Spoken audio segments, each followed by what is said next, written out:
Plant growth regulators, chapter 15, topic 15.4. Characteristics समझते हैं। Plant growth regulators क्या हैं? ओके, शॉर्ट में हम इनको पीजीआर बोलते हैं। ये क्या है? They are small simple molecules, chemically अलग अलग कॉम्पोजिशंस होते हैं, डिफरेंट वैरायटी होते हैं।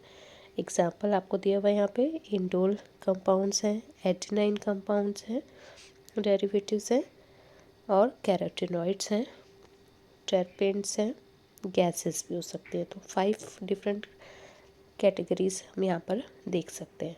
ठीक है। पीजीआर यानी कि प्लांट ग्रोथ रेगुलेटर्स को कभी कभी बुक्स में कहीं और अगर आप देखें तो इसका कुछ दूसरे नाम भी हैं, जैसे कि प्लांट ग्रोथ सब्सटेंसेस, वो केमिकल्स जो प्लांट ग्रोथ करवाते हैं। देन इनको हम प्लांट हार्मोन्स भी बोल देते हैं, जैसे ह्यूमंस में हार्मोन्स होते हैं ना बॉडी की कंट्रोलिंग के लिए, फाइटो हार्मोन्स भी बोलते हैं इनको। ठीक है, सेम ही बात है। ब्रॉडली अगर हम इनको देखें तो हम इन 2 ग्रुप्स में डिवाइड करा है। किस बेस पर? प्लांट की बॉडी की फंक्शन इनका क्या है उसका। ठीक है, बेस्ड ऑन फंक्शन।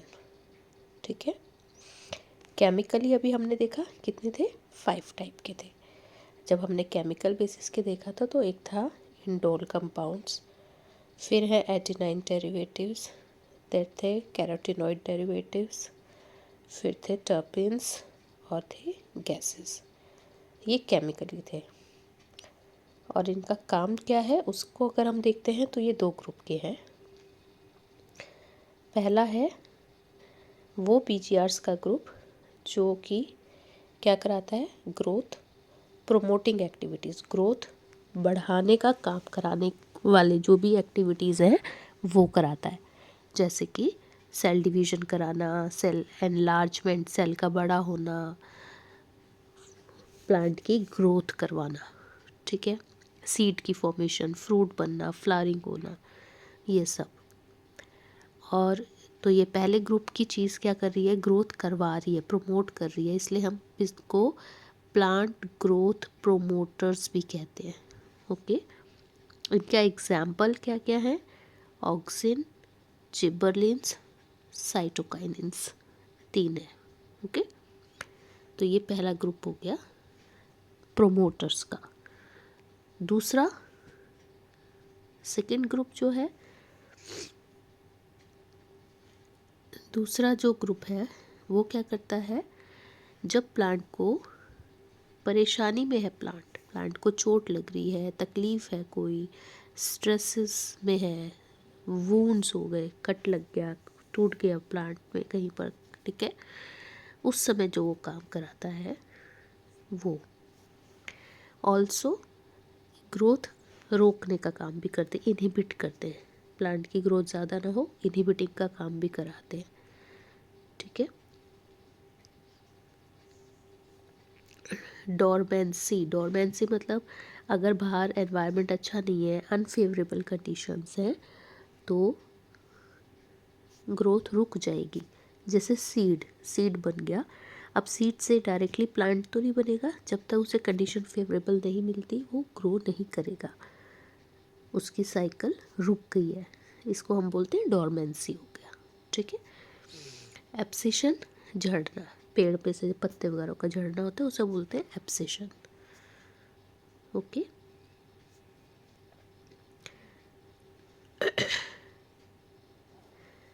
चलिए इसमें कौन आता है? इसमें आता है abscisic acid. Auxin, gibberellin, cytokinins promoters थे, इनहिबिटर में एब्सिसिक एसिड आ गया। और गैसियस वाला एग्जांपल है हमारा इथाइलिन, है ना। इथाइलिन दोनों में से किसी ग्रुप में भी हो सकता है, बट ये मेनली इनहिबिटर में आता है, इनहिबिट करता है। वैसे प्रमोट भी करता है, कहीं कहीं इनहिबिट भी करता है। ठीक है, चलिए, अब ये डिस्कवरी कैसे हुई ये आप खुद रीड कर लीजिएगा, कौन से साइंटिस्ट ने कराया, कैसे पता लगा, किसके बारे में पता लगा। ठीक है, अब हमें इनके बारे में नहीं, हमको इफ़ेक्ट्स के बारे में पढ़ना है। ठीक है, साइंटिस्ट की डिटेलिंग आप पढ़ लीजिएगा। फिजियोलॉजिकल इफ़ेक्ट्स, तो फर्स्ट हमारा है ऑक्सिन, ग्रीक वर्ड है, मीनिंग है इसका टू ग्रो। ठीक है, ऑक्सिन मिला कहाँ था, एक्चुअली ये ह्यूमन यूरिन में से आइसोलेट हुआ था। ठीक है, इसका केमिकली पूरा नाम क्या है, IA, इंडोल एसिटिक एसिड।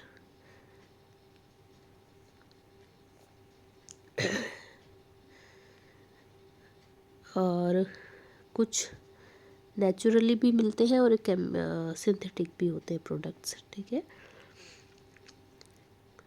कहाँ प्रोड्यूस होते हैं प्लांट्स में, ऑक्सिन्स, ऑक्सिन ग्रुप जो है ग्रोइंग एपेक्स, स्टेम और रूट के जो टिप्स हैं, एपेक्स हैं, वहाँ से ये बनते हैं, वहाँ इनका प्रोडक्शन हुआ और वहाँ से फिर ये जाएंगे अपना साइट ऑफ एक्शन पे। जैसे हार्मोन्स ग्लैंड्स में प्रोड्यूस हुआ, काम कहीं और होता है, ऐसे ये प्रोडक्शन इनका एपेक्स में हो रहा है और फिर ये माइग्रेट करते हैं, यानी कि पहुंचते हैं, जाते हैं एक्शन करने के लिए अपनी जगह पर। ऑक्सिन के एग्जाम्पल IAA और इंडोल ब्यूटारिक एसिड IBA, ये नेचुरल है, प्लांट से मिले। ठीक है, कुछ जो सिंथेटिक ह्यूमन ने बनाए हैं सिंथेटिक ऑक्सिन्स, उनका एग्जांपल है NAA, naphthalene acetic acid and 2,4-D। ठीक है, ये सिंथेटिक है, इनका यूज़ एग्रीकल्चर और हॉर्टिकल्चर में यूज़ होता है। ठीक है, अब काम क्या करते हैं, कैसे करते हैं, स्टेम की कटिंग्स, जब हम किसी प्लांट के स्टेम को काट के ज़मीन में लगा दें, उसमें रूट्स नहीं है तो उसमें से रूट्स बनाना, रूट्स डेवलप हो, ये हेल्प करते हैं, स्टार्ट करना रूटिंग। ठीक है, स्टेम कटिंग्स जो लगाई जाती हैं, तो एक प्लांट है, आपने उसकी डंडी काट के 4 जगह लगा दी, फिर उसमें रूट्स डेवलप हो जाएंगी तो वो 4 प्लांट्स बन गए ना, इसको बोलते हैं प्रोपोगेशन, है ना। तो प्लांट प्रोपोगेशन में हेल्प कर रहा है। दूसरा काम क्या है, ये फ्लावरिंग प्रमोट करता है।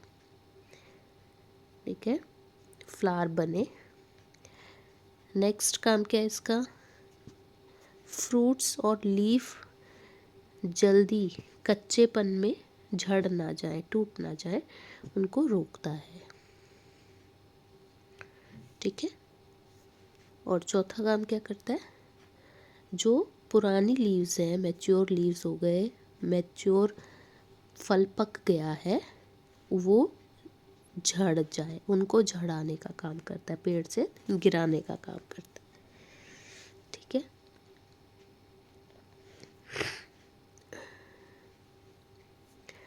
अच्छा एक चीज़ और है, बड़े प्लांट्स में, यंग में नहीं, जो मैच्योर प्लांट हो जाते हैं, बड़े हो जाते हैं, हायर प्लांट्स में, ज़्यादातर डाइकोट्स वगैरह में, मोनोकोट्स और डाइकोट्स में, जो एपिकल बड होती हैं, ऊपर टिप वाली बड होती हैं, वो साइड बर्ड्स यानी कि लेटरल बर्ड्स की ग्रोथ को इनहिबिट करती हैं, रोकती हैं, मतलब प्लांट लंबाई में बढ़े, चौड़ाई में कम बढ़े।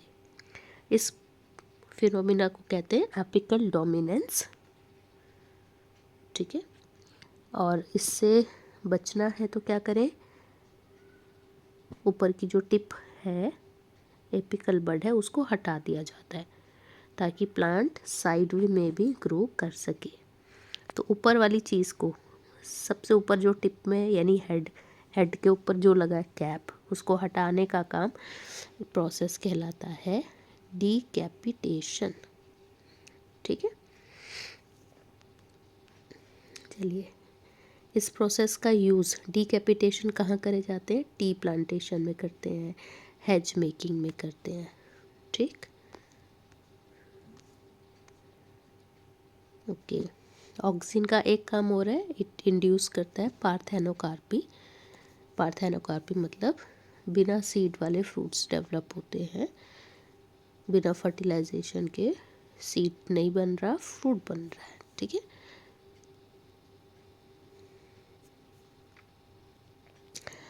एग्जाम्पल सीडलेस टोमेटोज प्रोड्यूस हो रहे हैं। तो जिस प्लांट को रिक्वायरमेंट है वहाँ पे प्रमोट करना है ग्रोथ को, तो ऑक्सिन्स पाउडर को हम उसके ऊपर स्प्रेड कर सकते हैं। तो इट्स काइंड ऑफ हर्बिसाइड्स, आसपास की हर्ब्स को मारने के लिए यूज़ करते हैं। ठीक है,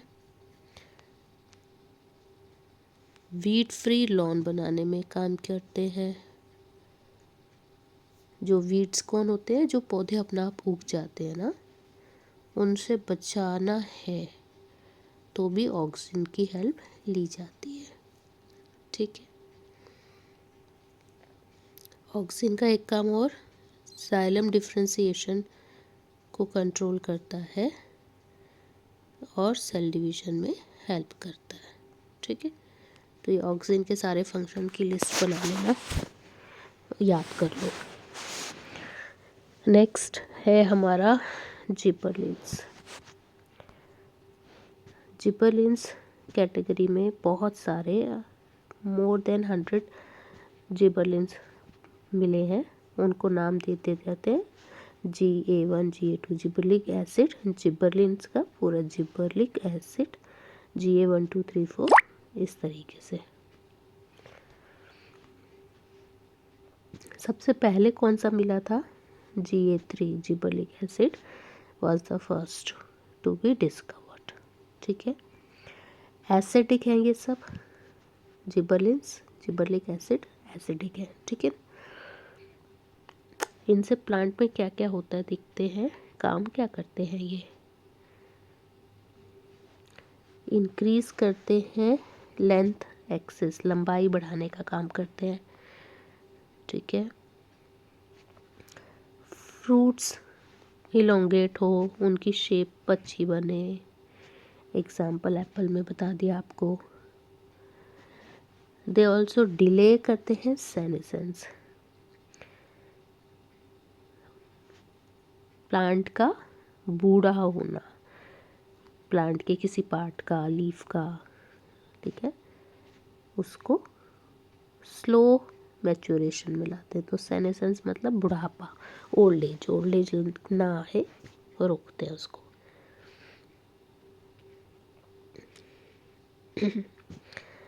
तो जब तक ट्री के ऊपर फ्रूट है और जिबरलिन वहाँ पर है तो वो फ्रूट को कैसा रखेगा? फ्रेश रखेगा, यंग रखेगा। ठीक है, चलिए अब इसके यूजेस में हमने कहा था ये अपनी लंबाई बढ़ाता है ना, स्टेम की लंबाई बढ़ाने में हेल्प कर रहा है। तो उसका एग्जांपल कि शुगर केन में जितनी लेंथ ज़्यादा होगी उतना उसके अंदर शुगर ज़्यादा बनेगी। तो शुगर केन के ऊपर जिबरलिन को स्प्रे कर दिया जाता है ताकि उसके अंदर यील्ड बढ़ जाए। ठीक है, जुवेलाइन कॉनिफर्स, जुवेलाइन मतलब इमेच्योर, कॉनिफर्स के जो बेबी ट्रीज हैं उनके ऊपर स्प्रे करते हैं ताकि वो जल्दी से बड़े हो सके, जल्दी मैच्योर हो जाए। वो बड़े होंगे, मैच्योरेशन फेज में आएंगे, तभी उसमें सीड बनना स्टार्ट होगा, सीड प्रोडक्शन कर सके। ठीक है, gibberellin also promote bolting, bolting मतलब इंटरनोड की इलोंगेशन, जैसे कि बीट, कैबेज ऐसे प्लांट्स में उनके अंदर इंटरनोड्स की इलोंगेशन हो जाए, नोड्स छोटे रहे, इंटरनोड्स स्पेस कम, ताकि वो अच्छे से उनके अंदर लीफ जो बडिंग होती है नोड्स पे वो ग्रो कर सके। ठीक है। थर्ड है हमारा साइटोकाइनिन। साइटोकाइनिन का असर पड़ता है साइटोकाइनेसिस। साइटोकाइनेसिस क्या था? सेल डिवीजन ना, नए सेल का बनना, ठीक है।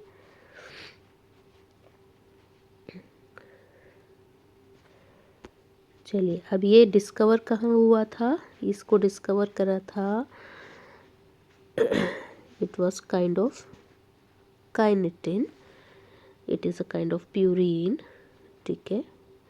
और ये मिला था एक स्पर्म के डीएनए में। ये प्लांट्स में नहीं होता, ठीक है।